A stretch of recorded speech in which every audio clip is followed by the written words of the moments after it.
Hey, time for the out-of-this-world story from our space. It's not about revenge at this point, just a well-deserved comeuppance. This isn't about clinging to bitterness or fueling a fire of anger anymore. It's about watching the consequences unfold, and there's satisfaction in that wife claims she's too beautiful to be faithful. Now she's facing the ugly truth: I filed for divorce and left her broke. I, 35 male. I've known my wife, 34 female, since we were in high school. I had just moved to a new town, so the high school was completely new to me. I was scared that I was going to have an incredibly hard time acclimating, which is a reasonable fear. But thankfully for me, things weren't that bad, and I think it was because I was able to make friends pretty quickly. So I wasn't standing out like a sore thumb. Among the friends that I made back then was a girl called Melissa. She was part of the school's photography club, and I met her when she was taking pictures near a place I was sitting. The next thing I knew, I was the subject in one of her photos. She claims to today that that is one of the favorite photos of all time. But I always doubt it. I hate that I'm writing this right now, because it is taking me back to our earliest memories, and it hurts so much to think that all of this is soon going to mean very little to me back on track. Though we became good friends after that. And in our senior year, we went from friends to partners. It just felt right. Honestly. Even though we each went to colleges in different states, it didn't really. Damn, in our relationship, we were sending a lot of emails and text messages, and we'd be on the phone as much as possible. We eventually got married. That was 10 years ago. Time really does fly. Unsurprisingly, Alyssa works as a professional photographer, while she has her own studio. She's actually worked as the official photographer in a lot of cool places over the course of her career. In some instances, that's taken her outside of the country or to other states, but there's never been a reason for me to think that that was a problem. Honestly, now, it's important that I mention that. As I grew more mature, it became pretty easy for me to recognize how absolutely beautiful Melissa is. Back then, I might have thought she was cute, but it was hardly the sole reason why I ended up befriending her, and eventually dating her and marrying her. It was all her personality back then, but now I realized that I was blessed with a person who was gorgeous. The only problem with dating somebody who is very attractive is that you need to be secure. Let's just say that I wasn't secure at the start of a relationship, because it always felt like other men were a step away from taking my girl and having her cheat on me. But she was extremely reassuring in the initial years and very open. So, after some time, I stopped worrying about who she worked with and all that jazz. Now, as we've been getting older, I feel like my wife started to change, not necessarily in a negative way, but it seemed like a mild form of a midlife crisis. She started to worry a lot more about legacy, and despite never wanting children, we must have had like 10 conversations where she was second-guessing the decision and asking me if I should freeze her eggs. Initially, I said no, but by the third time we talked about it, I knew it wasn't just a random urge, and I suggested that she do it, which she eventually did. When she started going to the gym, I felt like it was because she was afraid of getting out of shape and looking old. She still looked beautiful to me. But there's probably no reason to dissuade someone from going to the gym, since it will only help you out in the end of the day. So I just embraced the change. I've always been an active person. I run a lot and I cycle, so it actually made me happy. However, the real problem started when she began to hang out with some of the women that she met at the gym. She told me all about them. There were 3 of them. And while one was married and a millennial, the other 2 were unmarried. And in their early 20s, I don't think there's anything intrinsically wrong with being friends with people much younger than you. But the problem was that they started to hang out a lot in ways that were stereotypically young. My wife, who normally liked to drink wine and read a book or watch a movie, was now talking about going bar hopping, hitting the club, and having all other kinds of girls' night outs. Initially, I didn't think it'd be a habit, so I encouraged the first and second occasion, even the third if I can recall correctly, but then I realized it was going to become an almost weekly thing, and I didn't like that. Truth be told, I think a married woman should only participate in some of those nighttime activities, as she's going with her husband, because there's very little good that can come out of it, and I'm not a wimp of any kind. So when I realized that those outings were going to become a very regular thing, I had to put my foot down and tell her to stop. As much as I trusted her, I was scared to worry about the kind of things those environments would be exposing her to, and the influence it might eventually have on her. I didn't even know those gym girls that well, so I had no idea what kind of lifestyles they lived, and whether that was going to have a negative impact on Melissa. Considering how much she had been embracing going out and hanging out, it obviously didn't go down well with her, and the whole thing devolved into a really messy argument. I'm not proud of it, but I told her she was going through a midlife crisis. She told me that I was a controlling, insecure a-hole. This summary is that it was one of those extremely messy arguments that happen in relationships, and it was obvious she wasn't going to heed my words. She ended up going out that night. Even though she previously told me that she wasn't going to, it was clearly done to spite me, or at least to get away from me when she got back later than usual. She basically avoided me. Took a shower and then went to bed. By the time I entered the room, she was sleeping, and I couldn't get it out of my head space once she was sleeping because I really felt that something might have happened that night.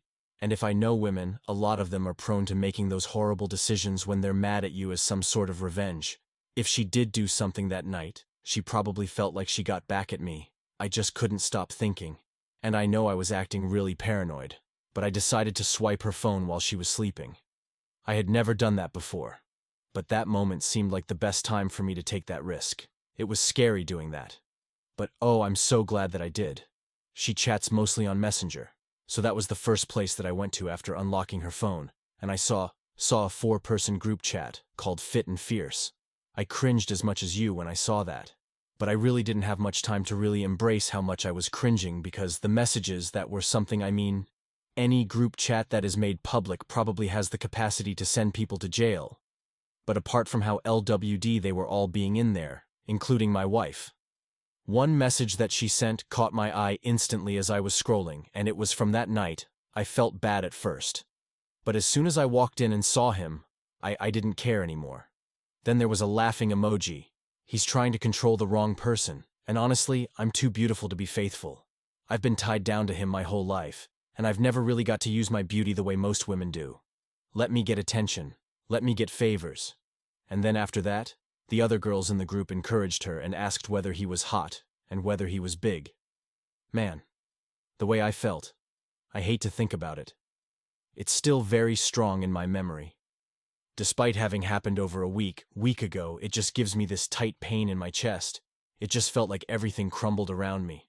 I thought her going out was going to be one of those minor inconveniences in marriage, and that we'd eventually settle things and reach our normal again. But I never thought it was going to be the end of the marriage. This is someone that I have known for 20 years of my life, while I was having an amazing time being married to her. She felt trapped. I am interpreting that the right way. It was crushing, quite honestly. But anyway, that's me being a sap. Because at the end of the day, all her text messages pointed to the fact that she cheated on me. She was unremorseful about it, and she was probably going to do it again. I mean, that's me assuming that tonight was the first time that she had cheated on me. It very likely had already happened before. That maybe at some points early in our relationship, this was the kind of woman who regretted not having a hoe phase. It seemed like being with one man in a good relationship since her teenage years was more of a punishment than a prize for her. Is this how most of them think? Because I'm so confused. I could completely forgot to take screenshots at that time because I was so overwhelmed. My mood was off the next day. But she didn't bother to ask, likely because our fight was still lingering.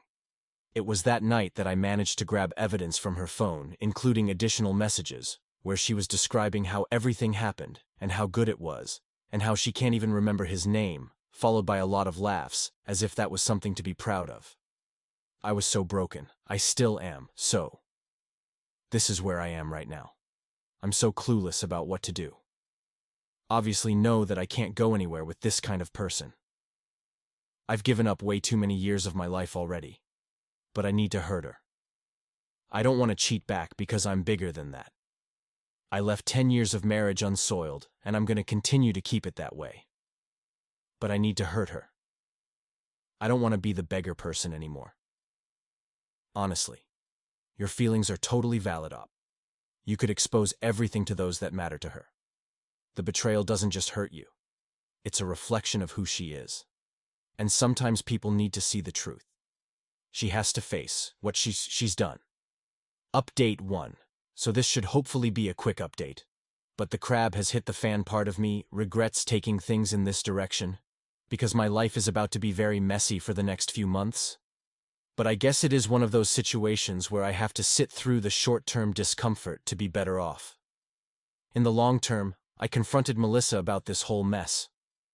Once I knew enough about what she was going out to do, I waited for her to come back home one night, and she tried to head straight for the shower, but I stopped her.